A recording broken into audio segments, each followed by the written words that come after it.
Hablar de esta delicada situación en el Guaviare, a esta hora nos acompaña el ministro de Defensa, Diego Molano. Ministro, bienvenido a Noticias Caracol. Evidentemente ustedes tenían una información de inteligencia para hacer esta operación. ¿Tenían conocimiento de la presencia de menores reclutados ahí en esa área?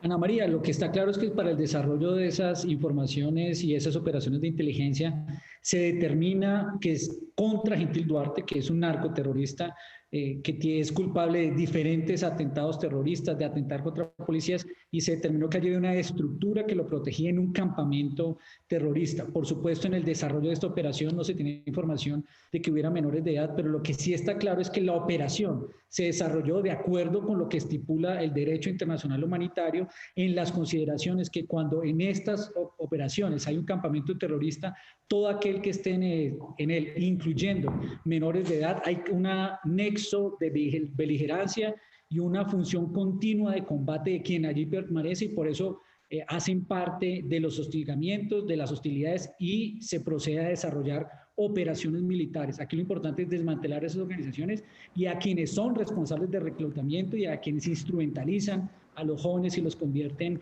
en combatientes en este tipo de acciones de guerra. Sí. Ministro, usted dijo que los jóvenes reclutados eran convertidos en máquinas de guerra. Las disidencias están poniendo a los menores reclutados como escudos en sus campamentos. A pesar de esto, ¿los bombardeos van a continuar? ¿Son aprobadas este tipo de operaciones, sabiendo si hay o no menores? Lo que a mí me duele en el alma es que estos grupos organizados instrumentalicen, utilicen a los jóvenes, y que después de que son víctimas porque los reclutan, los convierten en máquinas de guerra. Es el ejemplo del mismo Gentil Duarte. Fue reclutado a los 17 años y hoy es uno de los peores monstruos porque ha cometido atentados terroristas, asesina soldados, ha cometido actos en contra de la fuerza pública, secuestros. Lo mismo sucede con Gavino, que llegó a los 14 años a este grupo del ELN y ha cometido todo tipo de actos terroristas. Por eso lo que hacemos en las fuerzas militares y de policía son operaciones militares para desmantelar estos grupos, que son los que reclutan, que son los que instrumentalizan a los jóvenes y que ponen en riesgo a la sociedad colombiana porque los convierten precisamente en esas máquinas de guerra que afectan a la sociedad. Para que eso no siga pasando, porque son los que más nos duelen, para luchar en contra de eso sin tregua, es que desmantelamos estas organizaciones, y los instrumentos del derecho internacional humanitario nos permiten operar en esa dirección y se cumplen con todos los requisitos allí señalados. Ministro, ya conocemos un balance de la operación, pero tras la denuncia que surge, ¿qué puede haber pasado con los 14 menores desaparecidos? Pues la verdad es que no hay de ninguna manera 14 desaparecidos. Aquí hay una información que se entregó precisamente después de la operación, donde se señala que hay 12 personas muertas en operaciones militares de estos criminales, 5 personas que fueron capturadas y neutralizadas, 2 de ellas fueron menores jóvenes que fueron entregados al ICF. Será la entidad respectiva y únicamente ella, la Fiscalía de Medicina Legal, la que determine cuál es la situación de edad, de sexo de las personas que están allí, y estamos esperando que hagan el desarrollo de esas investigaciones. Ministro, hace unos minutos María Camila Orozco nos presentaba un lamentable panorama de lo que está sucediendo justamente con el reclutamiento forzado. Nos contaba María Camila que 222 menores han sido arrebatados de sus familias. ¿Qué hacer, ministro? ¿Cuál es el plan?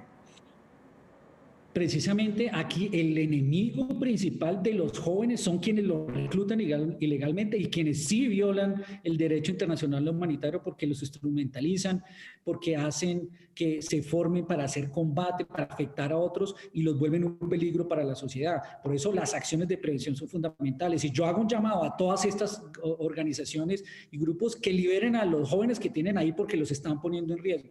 Un llamado a los jóvenes que allí están para que se desmovilicen o se sometan a la justicia y no sigan exponiéndose en riesgo. Pero el principio fundamental de las fuerzas militares y de policía es operar en garantía y en protección de todos los colombianos, y cuando estos son puestos en riesgo, por supuesto, deben de continuar el desarrollo de estas operaciones, que lo que al final buscan es la protección de todos los colombianos. Nos duele lo que sucede con los jóvenes, pero lo mejor que podemos hacer para que esto no siga sucediendo y lo sigan reclutando para utilizarlos como escudos es desmantelar estas organizaciones criminales como las que encabezaba o encabeza Gentil Duarte allí en el Guaviare.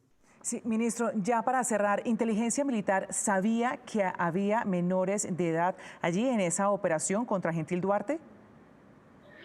La información de inteligencia es que allí había una operación de un campamento terrorista y es bien difícil esta operación. Uno no puede llegar a hacer, si está en una operación, ellos están en un campamento, a las 12 horas se mueven a otro campamento y se meten con otro grupo de personas que los protegen a lo largo de un río en la plena selva. Por eso la información de inteligencia lo que hace es determinar la oportunidad cuando llega a un sitio y se desarrolla esta actividad de operación, que allí sucedió un bombardeo para desmantelar ese grupo. La información de inteligencia es que había aquí, estaba Gentil Duarte con un grupo de acciones y de hombres y mujeres que estaban cometiendo actos terroristas, que planeaban actos terroristas y por eso se desarrolló esa operación. Es Diego Molano, ministro de Defensa. Ministro, gracias por su tiempo con Noticias Caracol. A ustedes muchas gracias, un saludo.